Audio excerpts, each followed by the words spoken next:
बिस्मिल्लाहिर्रहमानिर्रहीम। हम जो यहाँ पे स्टडी कर रहे हैं वो सेकंड ईयर की फ़िज़िक्स है, उसका टॉपिक उसका चैप्टर नंबर 18 हम स्टडी कर रहे हैं। उसके अंदर जो टॉपिक हम पढ़ने जा रहे हैं 18.4 है ट्रांजिस्टर। ट्रांजिस्टर के बारे में हमने स्टडी करना है। इससे पहले मैं आपको थोड़ा सा इंट्रोडक्शन करवाता चलूँ कि हमने सबसे पहले सेमीकंडक्टर मटेरियल लिया, उसके अंदर पेंटावेलेंट या ट्राईवेलेंट की इम्प्योरिटी ऐड की तो हमारे पास N type P type material बन गया। हमने एन टाइप और पी टाइप मटेरियल को आपस में इकट्ठा जोड़ा तो हमारे पास डायोड बन गया। आज हम इसी तरह का ही एक और काम करेंगे, लेकिन हम दो मतलब एन टाइप और पी टाइप को नहीं जोड़ेंगे, बल्कि तीन जो है वो हमारे पास पीसीस होंगे। इनमें से दो जो है वो या तो एन टाइप के होंगे या पी टाइप के होंगे, और एक इनमें से जो है वो एन टाइप या पी टाइप का हो सकता है। आपको अभी यहाँ पे समझ आ जाएगी कि ट्रांजिस्टर होते क्या हैं। अगर तो दो जो है वो हमारे पास एन टाइप हैं तो उनके दरमियान में हम पी टाइप लगा देंगे तो वो एक ट्रांजिस्टर बन जाएगा। और यहाँ हमारे पास साइडों पे दो अगर पी टाइप हैं तो उनके दरमियान में हम एन टाइप को लगा दें तो वो भी हमारे पास जो है ट्रांजिस्टर बन जाता है। तो इसके बारे में हमने स्टडी करना है। बेसिकली इसकी जो स्टेटमेंट है या डेफिनेशन है वो इस तरह से इट इज़ सिंपली या सैंडविच। सैंडविच कहते हैं दो चीज़ों के दरमियान में जो चीज़ होती है उसको सैंडविच कहते हैं।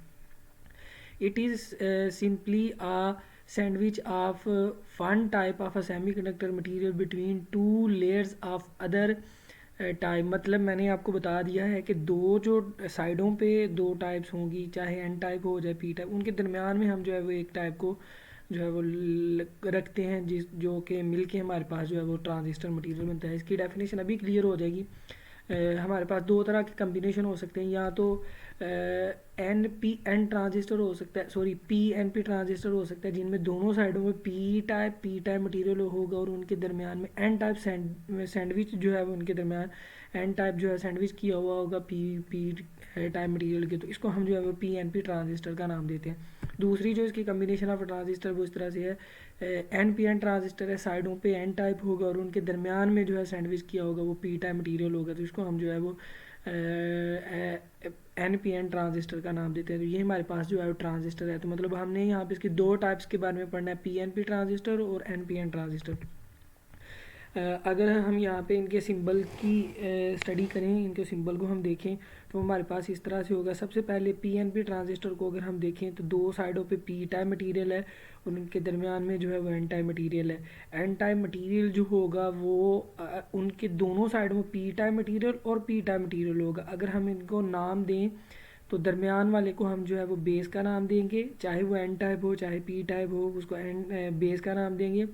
और उसकी जो लेफ़्ट साइड पे होगा उसको एमीटर का नाम देंगे, और बेस के राइट साइड पे जो होगा उसको कलेक्टर का नाम देंगे। एमीटर और कलेक्टर के दरमियान डिस्टिंग्विश हम इस तरह से कर सकते हैं कि जो एमीटर है उसका साइज़ अगर हम देखें, फिज़िकली उसका साइज़ देखें तो वो एज़ कम्पेयर टू कलेक्टर उसका साइज़ जो है वो ज़्यादा है, उसका साइज़ कम है। एमीटर का साइज़ कम है और कलेक्टर का साइज़ जो है वो ज़्यादा है। तो इसी तरह से आप फिज़िकली इसको देख के पता लगा सकते हैं कि इनमें से एन टाइप एमीटर कौन सा है और कलेक्टर कौन सा। और उनके इंफ्रास्ट्रक्चर की अगर हम बात करें तो एमीटर के अंदर इम्प्योरिटी ज़्यादा होती हैं जबकि कलेक्टर के अंदर इम्प्योरिटी कम होती है। अगर हम इन दोनों एमीटर और कलेक्टर को कंपेयर करें तो इम्प्योरिटी जो है वो concentration of impurity P emitter के अंदर ज़्यादा होती है और कलेक्टर के अंदर कम होती है। तो इसी वजह से एमीटर के अंदर चार्ज कैरियर भी ज़्यादा होंगे और कलेक्टर के अंदर चार्ज कैरियर भी कम होंगे। और इसी तरह से अगर हम एन पी एन ट्रांजिस्टर की बात करें तो इसमें पी टाइप मटेरियल सेंटर पे होता है और दोनों साइडों पे एन टाइप मटेरियल होते हैं, और सेंटर वाले मटेरियल को हमेशा बेस का नाम देंगे, लेफ़्ट साइड वाले को एमीटर का नाम देंगे और राइट साइड वाले को कलेक्टर का हम नाम देंगे। तो इसी तरह से हमारे पास जो एन टाइप मटेरियल है जो कि एमीटर है, एमीटर का साइज़ यहाँ पे स्मॉल है, कलेक्टर का साइज़ यहाँ पे लार्ज है। इसी तरह से एमीटर के अंदर इन दैट केस भी इम्प्योरिटीज़ ज़्यादा है, यहाँ पे इम्प्योरिटीज़ जो है वो कम, हमने कंसंट्रेशन ऑफ इम्प्योरिटी कम है और इसी वजह से मीटर के अंदर हमेशा चार्ज कैरियर जो है वो एज़ कम्पेयर टू कलेक्टर ज़्यादा होंगे। ये तो हमारे पास जो है वो हम इनको जनरल एक दो जो है वो टाइप के मटेरियल के दरमियान एक टाइप का मटेरियल लगा दे तो इस तरह से हम इसको शो कर सकते हैं। लेकिन जब हम इसके सर्किट ड्रा करेंगे उन सर्किट के अंदर जो है वो इनका जो सिंबल यूज़ करेंगे वो इस तरह से होगा। पीएनपी ट्रांजिस्टर का जो है वो सिंबल ऐसे होगा, एक परपेंडिकुलर लाइंस होगी, उस लाइन के दरमियान से एक लाइन निकलेगी जिसको हम बेस का नाम देंगे, और एक जो है वो इस तरह से लाइन नीचे को जा रही होगी और एक इस तरह से लाइन। तो मतलब हमारे पास अगर इसको हम देखें ट्रांजिस्टर को, तो 1 2 और 3 इनके टर्मिनल्स हैं, और यहाँ पे भी जो है वो पूरा एक ट्रांजिस्टर जो है इसमें से 3 टर्मिनल निकल रहे हैं, एक ये टर्मिनल है, एक ये टर्मिनल है और एक ये टर्मिनल है। अगर हम यहाँ पे देखें तो इस परपेंडिकुलर लाइन से बिल्कुल जो एक वर्टिकल लाइन से बिल्कुल जो एक परपेंडिकुलर लाइन निकल रही, इसको हमेशा बेस का नाम देंगे। और यहाँ से 2 लाइनें निकल रही होंगी, मतलब 2 टर्मिनल आ रहे होंगे, उनमें से एक को कलेक्टर का नाम देना है, एक को मीटर का नाम देना है। तो ये जो है वो इनमें से एक कलेक्टर और मीटर मिक्स भी हो सकते हैं। तो इन दोनों को डिस्टिंग्विश करने के लिए हम एक एरो का सिंबल यूज़ करते हैं, और एरो को हमेशा जो है वो मीटर के ऊपर लगाते हैं। इस एरो का क्या फंक्शन होता है, इस एरो का ये काम होता है कि ये इस एमीटर या इस पूरे ट्रांजिस्टर के अंदर जो कन्वेंशनल करंट है जो कि होल्स की वजह से फ्लो करता है, पॉजिटिव चार्जेस की वजह से फ्लो करता है, उसको कन्वेंशनल करंट कहते हैं। और कन्वेंशनल करंट की डायरेक्शन के बारे में ये एरो जो है वो बताता है, और एरो हमेशा किस पे होगा, एमीटर पे होगा। और अगर एन पी एन ट्रांजिस्टर की अगर हम बात करें तो ये भी, इसका सिंबल भी जो है वो पी एन पी की तरह होता है। ये जो है वो परपेंडिकुलर लाइन से, वर्टिकल लाइन से परपेंडिकुलर लाइन को हमेशा बेस का नाम देना है, एक ऊपर वाले टर्मिनल को कलेक्टर और नीचे वाले को एमीटर का हमने नाम देना है। एमीटर का एक एरो होगा। अब पी एन पी और एन पी एन ट्रांजिस्टर के दरमियान डिस्टिंग्विश फ़र्क ये है कि हमारे पास जो पी एन पी ट्रांजिस्टर है उसमें एरो जो है वो इनवर्ड होगा, बेस की तरफ होगा, जबकि ये जो P N P transistor N P N transistor है, यहाँ से एरो जो है वो उसकी डायरेक्शन किस तरफ होगी, आउटवर्ड, या हम कह सकते हैं बेस से अवे की तरफ जो है वो उसकी डायरेक्शन है। तो ये हमारे पास पूरा जो है वो ट्रांजिस्टर के बारे में एक कम्बिनेशन आ गया। अब हमारे पास अगर यहाँ पे देखें तो डायोड के तो सिंपली जो है वो 2 टर्मिनल्स थे हमारे पास। डायोड को अगर हम देखें तो वो कुछ इस तरह से, ये डायोड है, इसके एक ये टर्मिनल, एक ये, 2 टर्मिनल है डायोड के। लेकिन ट्रांजिस्टर की बात करें तो इसका एक टर्मिनल ये है, एक टर्मिनल ये, और एक टर्मिनल इसका ये, मतलब 3 टर्मिनल्स हैं। 3 टर्मिनल्स को तो हम फिर जो है वो एक बैटरी के साथ तो जोड़ नहीं सकते, जैसे इसको हमने सिंपली एक बैटरी के साथ जो है वो ऐसे कनेक्ट कर दिया 2 टर्मिनल, जबकि बैटरी के भी 2 टर्मिनल्स होते हैं और इसको आपस में कनेक्ट कर दिया। लेकिन अगर हम इस ट्रांजिस्टर की बात करें तो इसके टर्मिनल तो यहाँ पे 3 हैं, और इन 3 टर्मिनल को अगर हम इनकी बाइसिंग करें या इनको हम जो है वो वोल्टेज प्रोवाइड करें तो एक बैटरी से कर नहीं सकते, फिर हमें एक से ज़्यादा बैटरी लगानी पड़ेगी। तो इस तरह से फिर हम इनकी जो बाइसिंग है वो किस तरह से कर सकते हैं, नॉर्मल ऑपरेशन जो है वो कर सकते हैं इनके। लेकिन इनके नॉर्मल ऑपरेशन से पहले हम जो है वो चंद एक MCQs हैं वो, जो कि इनके पार्ट्स है, मीटर बेस कलेक्टर के बारे में जहाँ देखिए इंपॉर्टेंट इन्फॉर्मेशन है जो कि MCQs में शॉर्ट क्वेश्चन में पूछ सकता है। वो ये भी पूछ सकता है what is the difference between, इनमें से 2 के बारे में पूछ लेगा। कलेक्टर और बेस के दरमियान क्या फ़र्क है, बेस और कलेक्टर के दरमियान, अमीटर और कलेक्टर, या अमीटर और बेस के दरमियान 3 इनके कम्बिनेशन बन सकते हैं, तो ऐसे वो पूछ सकते हैं। तो हम यहाँ पे इनके पार्ट्स के वो स्टडी करेंगे। सबसे पहले इसका जो मेन जो इसका पार्ट होता है वो मीटर होता है, दूसरा बेस होता है, थर्ड वन जो है वो कलेक्टर होता है। इन तीनों को, इनको हम टर्मिनल्स भी कह सकते हैं, इन तीनों को हम जो है वो स्टडी करते हैं। एमीटर क्या होता है, एमीटर की सबसे पहली जो इसकी प्रायोरिटी है, the emitter has greater concentration of impurity atom as compare to collector. जैसे कि मैंने बताया कि एमीटर और कलेक्टर जो है चूँकि बेस के दोनों के राइट साइड वो लेफ़्ट साइड पे लगे हुए होते हैं, इस वजह से इनके दरमियान फ़र्क हम कैसे कर सकते हैं कि एमीटर की कंसंट्रेशन जो है वो concentration of impurity as compare to collector जो है वो ज़्यादा होती है। So it has more charge carrier than collector, और एमीटर के चार्ज कैरियर भी जो है कलेक्टर की निस्बत ज़्यादा होते हैं। दूसरे नंबर पे है the arrow on ammeter terminal show the direction of conventional current. जैसे कि मैंने बताया कि एरो जो होता है मीटर के ऊपर मौजूद होता है और वो कन्वेंशनल करंट के बारे में इंफॉर्मेशन देता है। और साथ है the width of emitter is slightly smaller than the collector, और विड्थ जो है वो मीटर की थोड़ी सी जो है वो कलेक्टर के मुकाबले में स्मॉल होती है। उसके बाद बेस की अगर हम बात करें, तो बेस जो है वो सेंटर पे होता है। इसकी विड्थ की बात करें, the centre region is known as base, usually the base is very thin of order of 10⁻⁻⁶ metre, और ये बहुत ही स्मॉल सा रीजन होता है जो कि इन दोनों को जस्ट हम ये भी कह सकते हैं कि एमीटर और कलेक्टर को जस्ट सेपरेट करने के लिए जो है दरमियान में बेस होता है। और बेस का साइज़ इतना स्मॉल होता है 10⁻⁻⁶ मीटर जो है इनका साइज़, इसका साइज़ होता है। It has least concentration of impurity as compare to emitter और कलेक्टर, और इस बेस की इम्प्योरिटी ऑफ कंसंट्रेशन है मीटर से भी कम होती है और कलेक्टर से भी कम, बहुत स्मॉल सी इम्प्योरिटी इसमें ऐड की हुई होती है। It has key role in a transistor the control the flow of electron from the emitter to collector. Basically हमारा जो करंट फ्लो करता है मीटर से कलेक्टर की तरफ या कलेक्टर से मीटर की तरफ होता है, और उसके दरमियान में जस्ट एक जो है वो दरमियान में जो बेस होता है, बेस का काम ही क्या है कि ये ट्रांजिस्टर के अंदर मौजूद जो है वो करंट को कंट्रोल करता है। बेसिकली जो करंट है ऑलमोस्ट 90% 95% करंट जो है वो कलेक्टर से आता है, और उसके बाद 100% जो है सारा का सारा करंट एमीटर की तरफ फ्लो कर जाता है। यहाँ हम ऐसे भी कह सकते हैं कि एमीटर से 100% करंट आता है, 95% जो है वो कलेक्टर की तरफ चला जाता है, और सिर्फ 5 या 3% जो है वो बेस की तरफ आता है। तो बेस जो है वो बेसिकली मीटर और कलेक्टर के दरमियान जो करंट फ्लो करता है उस करंट को कंट्रोल करता है। उसके बाद अगर हम कलेक्टर की बात करें तो कलेक्टर का जो फर्स्ट पॉइंट है वो ये है, collector function is to control the majority charge carrier through the base. Collector जो है वो बेस के अंदर मौजूद मेजॉरिटी चार्ज कैरियर को कंट्रोल करता है। उसके बाद है collector has less concentration of impurity as compare to emitter. Emitter के मुकाबले में बहुत सी स्मॉल सी जो है वो लेस कंसनट्रेशन होती है। उसके बाद collector is comparatively large in size than the emitter because it has dissipate much greater power. और जो कलेक्टर होता है इसका साइज़ सबसे ज़्यादा होता है, और एज़ कम्पेयर टू एमीटर इसका साइज़ जो है वो ज़्यादा होता है, बल्कि बेस से भी बेस के मुकाबले में इसका साइज़ ज़्यादा होता है। ये इस वजह से होता है कि इसने बहुत ज़्यादा एनर्जी जो है वो लॉस करनी है होती है। ये पॉइंट के अंदर जो much greater loss of energy के बारे जो पावर है उसने जो लॉस करनी होती है उसके बारे में मैं अभी बताऊंगा कि कलेक्टर का साइज़ क्यों बड़ा होता है और उसकी वजह से जो एनर्जी लॉस होता है वो किस वजह से ज़्यादा होता है। नेक्स्ट अगर हम देखें operation of working of transistor, transistor के जो है ऑपरेशंस क्या हैं, हम ट्रांजिस्टर को जो है वो देख सकते हैं। जैसे कि ट्रांजिस्टर के अंदर हमने पढ़ा है इसके 3 टर्मिनल्स हैं। एक टर्मिनल जो है वो एमीटर होता है, दूसरा कलेक्टर होता है, और थर्ड जो इसका टर्मिनल है वो बेस है। बेस हमेशा कहाँ पे होगा, जो वो एक लाइन होगी उसके बिल्कुल परपेंडिकुलर जो लाइन टर्मिनल होगा उसको बेस बोलेंगे। एक लेफ़्ट साइड पे टर्मिनल होगा, राइट साइड पे, और ये जो टर्मिनल है जिसके ऊपर एरो लगा होता है ये एमीटर होता है, और जिसके ऊपर विदाउट एरो होता है ये जो है हमारे पास कलेक्टर होता है। ये इसके 3 टर्मिनल्स हैं। अब इन तीनों टर्मिनल्स को हम जो है सिर्फ एक सिंगल बैटरी के साथ तो बाइस नहीं कर सकते। फ़र्ज़ करें अगर हम ये वाली बैटरी यहाँ पे लगाई हुई है, इसको अगर हम इसके साथ जोड़ देंगे, एमीटर और बेस के साथ जोड़ सकते हैं, फिर हमारे पास कलेक्टर फ्री रह जाएगा। लेकिन अगर हम यहाँ पे ये बैटरी लगाते हैं, ये लगाते हैं, तो ये किसके साथ है, कलेक्टर और बेस के साथ है, तो उस वक्त एमीटर फ्री रह जाएगा। तो इसके 3 टर्मिनल्स हैं हमारे पास। फिर यहाँ पे कुछ एक कॉम्प्लिकेशन ये आ जाती है कि इसके 3 टर्मिनल है, बैटरी के 2 टर्मिनल होते हैं।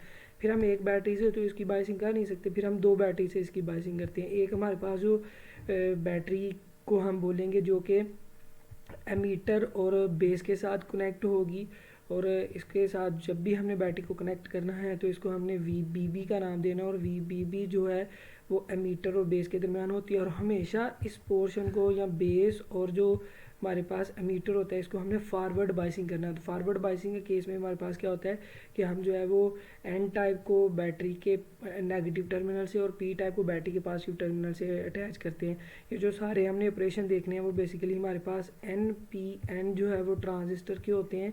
अगर हम यहाँ पे देखें तो ये हमारे पास एमीटर जो है वो एन टाइप का है, बेस हमारे पास पी टाइप का है, और कलेक्टर हमारे पास एन टाइप का है। तो ये एन टाइप मटीरियल को हमने बैटरी के नेगेटिव टर्मिनल से जोड़ा हुआ है, और बेस चूँकि पॉजिटिव है इसको हमने बैटरी के, चूँकि ये पी टाइप मटीरियल इसको बैटरी के पॉजिटिव टर्मिनल, तो इसको हमने हमेशा फॉरवर्ड बाइसिंग करनी है। ये इसका ऑपरेशन है। नेक्स्ट अगर हम देखिए कलेक्टर और बेस जो है इसको, ये बाकी हमारे पास कलेक्टर रह गया। कलेक्टर जो है इसकी बाइसिंग करने के लिए हमने एक और बैटरी लगानी है जिसको हम VCC का नाम देंगे। तो इसके 2 टर्मिनल है, एक टर्मिनल तो कलेक्टर के साथ एंगेज हो जाएगा, और दूसरे टर्मिनल जो है वो हमने इन पूरे टर्मिनल्स में से 3 टर्मिनल में से एक टर्मिनल को हमने कॉमन कर लेना होता है। ट्रांजिस्टर की अगर हम बात करें, ट्रांजिस्टर के 3 टर्मिनल हैं, इनको बाइस करने के लिए 2 बैटरी की ज़रूरत होती है, और बैटरी के टर्मिनल्स फिर हमारे पास 2 इसके और 2 इसके 4 हैं। तो इसके 3 हैं, तो इनमें से फिर हम क्या करते हैं, एक जो ट्रांजिस्टर का टर्मिनल होता है इसको हम जो है वो कॉमन कर लेते हैं। ये बेस यहाँ पे कॉमन किया होता है, इसको बेस कॉन्फ़िगरेशन भी कहते हैं। बेस जो है वो इसमें इस बैटरी के साथ भी कनेक्टेड है, और बेस जो है वो इस बैटरी के साथ भी कनेक्टेड है। तो इस तरह की बाइसिंग को हम जो है वो कॉमन बेस कहते हैं, जिसमें बेस को हमने कॉमन किया हुआ है। और जब हम इस कलेक्टर को और बेस को जब हम जो है वो बाइसिंग करते हैं तो आपने हमेशा याद रखना है इसको हमेशा कैसे बाइसिंग करनी है। इसकी हमेशा हमने रिवर्स बाइसिंग करनी है। एमीटर और बेस को फॉरवर्ड बाइस करना है, कलेक्टर और बेस को हमेशा क्या करना है, रिवर्स बाइस करना है। आप यहाँ पे देख सकते हैं एन टाइप बैटरी के पॉजिटिव टर्मिनल के साथ अटैच है, एन टाइप बैटरी के पॉजिटिव टर्मिनल से, तो इसको हम क्या बोलते हैं, रिवर्स बाइसिंग हम इसको बोलते हैं।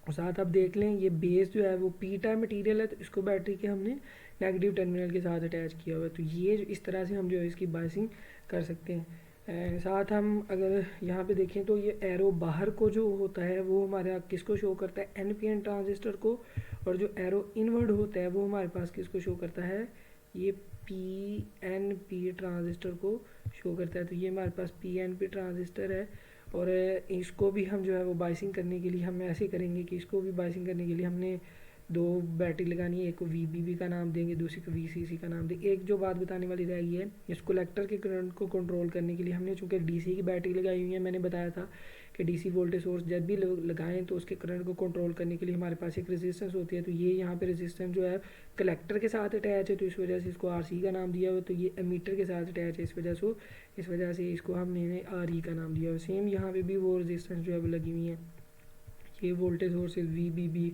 और वीसीसी वैसे ही लगी हुई हैं। जस्ट इनमें दोनों में फ़र्क क्या है कि यहाँ पे हमारे पास जो है वो ये जो हमारे पास ट्रांजिस्टर है एनपीएन है, और ये हमारे पास पीएनपी है। अब इसकी बाइसिंग देख लेते हैं। हमने पढ़ा हुआ है कि जो हमारे पास एमीटर और बेस होता है इसको हमेशा फॉरवर्ड बाइसिंग करते हैं।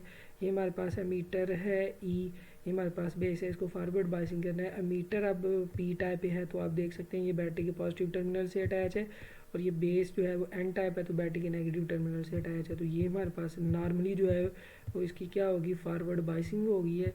और इस केस में देखिए तो कलेक्टर और बेस को रिवर्स बाइस करना होता है। कलेक्टर पी टाइप है तो उसको बैटरी के नेगेटिव टर्मिनल से, बेस एन टाइप है तो इसको बैटरी के जो है वो पॉजिटिव टर्मिनल से, इसको हम क्या बोलते हैं, ये हमारे पास रिवर्स बाइसिंग है। और भी एक चीज़ आप यहाँ पे नोट करें कि यहाँ पे दो लूप बन रहे हैं, एक ये लूप है और एक ये लूप है, ये दो लूप बन रहे हैं।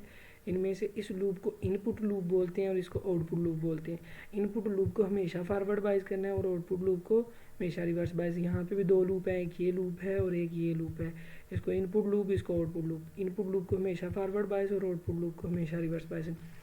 कुछ चंद एक पॉइंट है इसके बारे में, वो ये है कि एमसीक्यूज़ में आ सकते हैं। Emitter base junction is forward bias. हमारे पास जो यहाँ पे एमीटर और बेस जंक्शन है, आप देख सकते हैं एमीटर, और this one is emitter and this one is base. Emitter base को हमेशा फॉरवर्ड बाइसिंग करना है, और किसके साथ, वीबीबी के साथ। वाइल द बेस कलेक्टर, ये जो बेस है ये कलेक्टर है, ये बेस ये कलेक्टर, इसको हमेशा आपने क्या करना है, रिवर्स बाइसिंग करना है with the help of voltage source. जो यहाँ पे लगी बैटरी लगी है उसको वीसीसी का नाम देना है।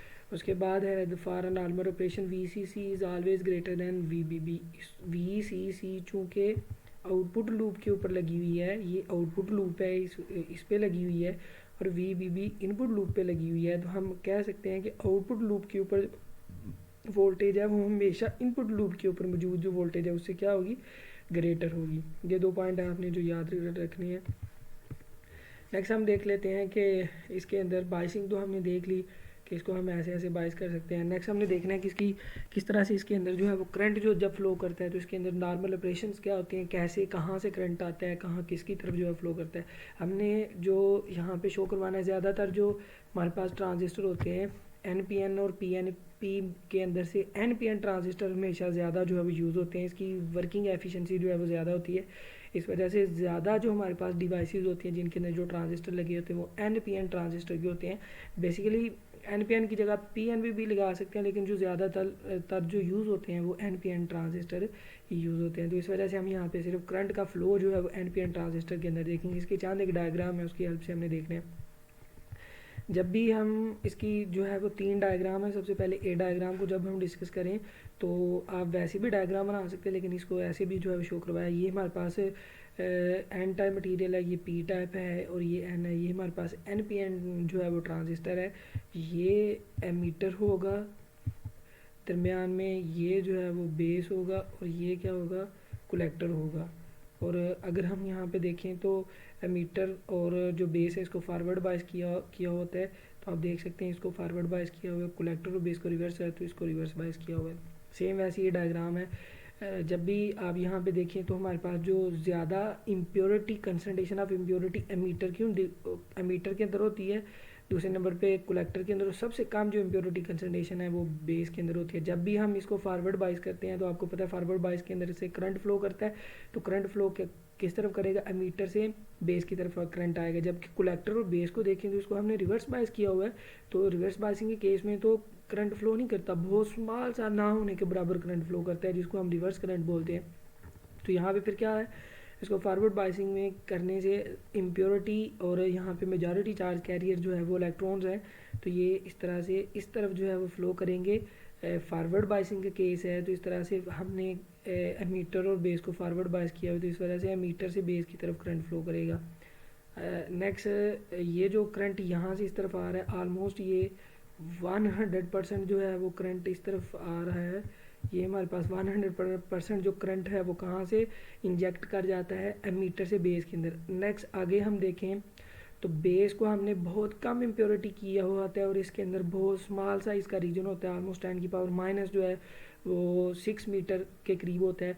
और ये जो सारे के सारे जो चार्ज पार्टिकल है बेस के अंदर इंजेक्ट करने के बाद आगे इसके पास पॉसिबल 2 वेज हैं।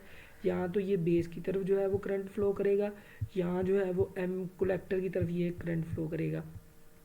अगर हम यहाँ पे देखें तो जो इसकी इम्प्योरिटी इसके अंदर बहुत कम होती है बेस के अंदर, और उसके अलावा भी अगर हम देखें तो बहुत कम इसके अंदर जो है वो इम्प्योरिटी कंसनट्रेशन होती है। इस वजह से आलमोस्ट तकरीबन जो है वो 5% के करीब ये जो है वो करंट इस बेस की तरफ आ जाएगा। बाकी जो 95% करंट है, जो 95% करंट है वो किस तरफ फ्लो कर जाएगा, इस कलेक्टर की तरफ आ जाएगा। ये सारा का सारा हम कह सकते हैं कि करंट जो है वो एमीटर से बेस के अंदर होता हुआ कलेक्टर तक पहुंच गया, और इस तरह से ये जो है वो करंट ऐसे फ्लो कर जाएगा। नेक्स्ट आगे भी और भी डायग्राम्स हैं, आप देख सकते हैं। ये एमीटर से करंट जो है वो बेस में आया है, बेस के बाद हम देखें तो थोड़ा सा करंट जो है वो ऑलमोस्ट 5% करंट जो है वो नीचे की तरफ फ्लो किया, जबकि सारा का सारा करंट जो है कलेक्टर की तरफ फ्लो कर गया। नेक्स्ट हम इसको जो है वो मज़ीद यहाँ पे तो हमने इसको देखा है कि ये एन को फिज़िकली हमने इसको सारा जो है वो शो करवाया, लेकिन इसको सिम्बॉलिकली इसको रिप्रेजेंटेशन करें और यहाँ से फ़्लो होने वाले करंट को अगर हम यहाँ पे देखें तो वो हमारे पास कुछ यूँ होगा कि आप देख सकते हैं ये एमीटर है, सारा का सारा करंट जो है वो एमीटर से यहाँ से इस तरफ करंट आता है, एमीटर से करंट आता है। एमीटर के बाद बेस में कुछ स्मॉल सा करंट इस तरफ फ्लो कर जाता है, जबकि 95% जो है करंट कलेक्टर की तरफ आ जाता है। एमीटर की तरफ से फ्लो करके जाने वाले करंट को हम आई ई का नाम देंगे। आई E is a ammeter current. कुछ करंट जो है वो बेस की तरफ आएगा, इसको हम जो है वो आई बी का नाम देंगे। और 95% जो करंट है कलेक्टर की तरफ जाएगा, इसको हम कलेक्टर करंट आई सी का हम नाम देंगे। आप यहाँ पे देख सकते हैं मैंने एक चीज़ बताई थी कि जो एरो होता है बेसिकली कन्वेंशनल करंट को बताता है, तो हमने इस कन्वेंशनल करंट के अपोजिट ये एरो लाइंस लगाई हुई हैं। तो ये हमारे पास फिर जो करंट की डायरेक्शन है वो कौन सी, इलेक्ट्रॉनिक करंट की डायरेक्शन है। अगर हम यहाँ पे कन्वेंशनल करंट की डायरेक्शन शो करें तो वो क्या होगा, आप यहाँ पे देखिए ना, ये 100% करंट एमीटर से आया है, कुछ 5% बेस की तरफ चला गया, 95% कलेक्टर की तरफ चला गया। लेकिन अगर हमने यहाँ पे ये देख के बताया कि ये एरो तो कन्वेंशनल करंट की डायरेक्शन को बताता है, लेकिन हमने तो यहाँ पे उसके अपोजिट एरो लगाए हुए हैं, तो मतलब ये हमारे पास इलेक्ट्रॉनिक करंट का सारा जो है वो ये हमारे पास सारा सीन आता है। उसके अलावा अगर हम देखें तो कन्वेंशनल करंट अगर देखें तो ये कन्वेंशनल करंट की साइड में क्या हम कह सकते हैं कि स्मॉल सा 5% करंट जो है बेस की तरफ से आएगा, 95% करंट जो है वो कलेक्टर की तरफ से आएगा। दोनों यहाँ पे इकट्ठे होके 100% जो है करंट किस तरफ फ्लो कर जाएगा, इस एमीटर की तरफ फ्लो कर जाएगा। तो हम यहाँ पे कह सकते हैं कि अगर तो इलेक्ट्रॉनिक का केस है तो उस वक्त क्या आता है, करंट इलेक्ट्रॉनिक से आगे कुछ करंट एमीटर से करंट आगे कुछ बेस की तरफ जाता है और कुछ कलेक्टर की तरफ जाता है। लेकिन अगर हम इस केस में देखें तो इसमें क्या कहेंगे, कलेक्टर से कुछ करंट आया, कुछ बेस से आया, और मिल के जो है सारा करंट किस तरफ फ्लो कर गया, इस एमीटर की तरफ। और अगर हम यहाँ पे इसको मैथमेटिकली लिखना चाहें तो हम कह सकते हैं कि जो एमीटर करंट है वो किन चीज़ों के ऊपर डिपेंड करता है, कलेक्टर करंट और बेस करंट पे। चूँकि इस डायग्राम में एमीटर करंट आता है और कुछ करंट जो है वो किस तरफ फ्लो कर जाता है, कलेक्टर की तरफ, और कुछ जो है बेस की तरफ फ्लो कर जाता है। अगर हम यहाँ पे देखें लाइक का 100 जो है % करंट जो है वो कहाँ से आता है, एमीटर से आता है, 95% करंट जो है वो किस तरफ चला जाता है, कलेक्टर की तरफ चला जाता है, जबकि ओनली 5% करंट जो है वो किस तरफ जाता है, इस बेस की तरफ जो है वो करंट जाता है। तो इस तरह से हमने ये सारे जो है डायग्राम को देखते हुए ये जो है वो करंट इक्वेशन बना ली। इस इक्वेशन को हम करंट इक्वेशन बोलते हैं। यहाँ से जब कभी हमें जो है वो एमीटर करंट लेना हो तो हम कह सकते हैं I is equal to I C plus I B. Collector current लेना हो तो बेस करंट यहाँ पे चला जाएगा, तो I C is equal to I E minus I B आ जाएगा। और अगर हमने सिर्फ बेस करंट लेना हो तो ये आई सी वाला इस साइड पे जाके आई ई माइनस आई सी हो जाएगा। उसके अलावा अगर हम यहाँ पे देखें कि ये ट्रांजिस्टर कैसे वर्क करता है, इसकी एफिशिएंसी क्या है, इसने करंट कितना गेन किया है, तो छोटी सी एक हेडिंग है जिसको करंट गेन का नाम देते हैं। तो करंट गेन फाइंड करने के लिए करंट गेन जो है वो ट्रांजिस्टर के केस में हमारे पास इसको बीटा का नाम देते हैं। वैसे 3 किस्म के जो है वो हमारे पास करंट गेन हो सकते हैं। ये हमने यहाँ पे बेस को कॉमन लिया हुआ है, तो in the common base configuration हमारे पास जो करंट गेन आएगा उसको बीटा से रिप्रेजेंट करेंगे और ये इक्वल होगा ये output current divided by base current. I C is a output current और I B is a base current. या हम ऐसे भी कह सकते हैं कलेक्टर करंट को बेस करंट से डिवाइड करें तो हमारे पास जो है वो आता है, हमारे पास जो है वो ये बेस करंट आता है। और बेस करंट का बीटा गेन जो है वो ग्रेटर देन 1 इसकी वैल्यू होती है। ग्रेटर देन 1 इस वजह से कि आई सी तो 95% है, बेस 5% है, तो बड़ी वैल्यू ऊपर है, नीचे छोटी वैल्यू है, तो ये हमारे पास करंट गेन जो है वो ग्रेटर देन 1 आता है। ये भी चीज़ आपने याद रखनी है। तो ये हमारा आज का टॉपिक था। उम्मीद है सब बच्चों को समझ आई होगी, लेकिन अगर किसी भी पॉइंट की समझ नहीं आती मुझसे कमेंट सेक्शन में जाकर पूछ सकते हैं। जी अल्लाह हाफिज़, थैंक यू।